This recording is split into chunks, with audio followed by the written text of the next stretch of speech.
Friends, ನಮ್ಮ Kavyashree ವಿಜಯಾಕಾಶ್ friends. ಇವತ್ತು ಬೆಳಗಾವಿಂದ ನಮ್ಮ ಟ್ಯಾಟೂ ಸ್ಟುಡಿಯೋನ ವಿಸಿಟ್ ಮಾಡಿದ್ದಾರೆ ಸರ್. ಅಪ್ಪ ಅಮ್ಮ ಅಂತ ಕನ್ನಡದಲ್ಲಿ ನೇಮ್ ಟ್ಯಾಟೂ ಹಾಕ್ಸ್ಕೊಂಡಿದ್ದಾರೆ. ಫೈನಲಿ ಟ್ಯಾಟೂ ಕಂಪ್ಲೀಟ್ ಆಗಿದೆ. ಬನ್ನಿ ಫ್ರೆಂಡ್ಸ್, ಹೇಗಿದೆ ಅಂತ ನೋಡೋಣ. ನೋಡ್ಬೋದು ಫ್ರೆಂಡ್ಸ್, ಅಪ್ಪ ಅಂತ ನೇಮ್ ಟ್ಯಾಟೂ ಹಾಕ್ಸ್ಕೊಂಡು ಮತ್ತೆ ಈ ಕೈಯಲ್ಲಿ ಅಮ್ಮ ಅಂತ ನೇಮ್ ಟ್ಯಾಟೂ ಹಾಕ್ಸ್ಕೊಂಡಿದ್ದಾರೆ. ಕನ್ನಡದಲ್ಲಿ ಎಷ್ಟು ಬ್ಯೂಟಿಫುಲ್ ಆಗಿದೆ ಅಂತ. ಸೊ ನಿಮ್ಗೆ ಹೇಗಿದೆ ಅಂತ ಕಾಮೆಂಟ್ ಮಾಡಿ. ಹಾಗೆ ಸರ್ನೇ ಕೇಳೋಣ ಏನ್ ಹೇಳ್ತಾರೆ ಅಂತ. ಸರ್, ಹೇಗಿದೆ ಟ್ಯಾಟೂ? ಏನ್ ಹೇಳೋದಕ್ಕೆ ಇಷ್ಟಪಡ್ತೀರಾ ಸರ್? ಫಿನಿಶಿಂಗ್ ಮಾತ್ರ ಚೆನ್ನಾಗಿದೆ, ಸ್ಟುಡಿಯೋನು ಅಷ್ಟೊಂದು ಸಖತ್ತಾಗಿದೆ.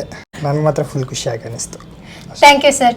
ಸೊ ನಿಮಗೂ ಇದೇ ರೀತಿ ಟ್ಯಾಟೂಸ್ ಬೇಕಂದ್ರೆ ನಮ್ಮ ವಿ.ಎ. ಟ್ಯಾಟೂ ಸ್ಟುಡಿಯೋನ ಕಾಂಟ್ಯಾಕ್ಟ್ ಮಾಡಿ. ಹಾಗೆ ಯಾರೆಲ್ಲ ಫಸ್ಟ್ ಟೈಮ್ ಇನ್ಸ್ಟಾಗ್ರಾಮಲ್ಲಿ ಮತ್ತು ಯೂಟ್ಯೂಬಲ್ಲಿ ನೋಡ್ತಿದ್ರು, ಫಾಲೋ ಮಾಡ್ಕೊಂಡು ಸಬ್ಸ್ಕ್ರೈಬ್ ಮಾಡ್ಕೊಂಡು ಸಪೋರ್ಟ್ ಮಾಡಿ ಫ್ರೆಂಡ್ಸ್. Thanks so much. ಮತ್ತೆ ಕಾವ್ಯ ಮೇಡಮ್ ಅವರದು ವಿ.ಎ. ಟ್ಯಾಟೂ ಸ್ಟುಡಿಯೋ ಅಂತ ಯೂಟ್ಯೂಬಲ್ಲೂ ಚಾನಲ್ ಇದೆ ಮತ್ತು ಇನ್ಸ್ಟಾಗ್ರಾಮಲ್ಲೂ ಇದೆ. ಎಲ್ಲರೂ ಫಾಲೋ ಮಾಡ್ಕೊಳ್ಳಿ, ಸಬ್ಸ್ಕ್ರೈಬ್ ಮಾಡ್ಕೊಳ್ಳಿ. ಯೂಟ್ಯೂಬಲ್ಲಿ ಹೀಗೆ ಸಪೋರ್ಟ್ ಮಾಡ್ತಾರೆ. ನನ್ನ ಚಾನಲ್ ನಿಮ್ಗೆಲ್ರಿಗೂ ಗೊತ್ತಿರುತ್ತಲ್ವಾ, ವಿಜಯ್ ಆಕಾಶ್ ಆರ್ಟಿಸ್ಟ್ ಅಂತ. ಇನ್ಸ್ಟಾಗ್ರಾಮಲ್ಲೂ ಇದೆ, ಯೂಟ್ಯೂಬಲ್ಲೂ ಇದೆ. ಸಬ್ಸ್ಕ್ರೈಬ್ ಮಾಡ್ಕೊಳ್ಳಿ, ಫಾಲೋ ಮಾಡಿಕೊಂಡು ಸಪೋರ್ಟ್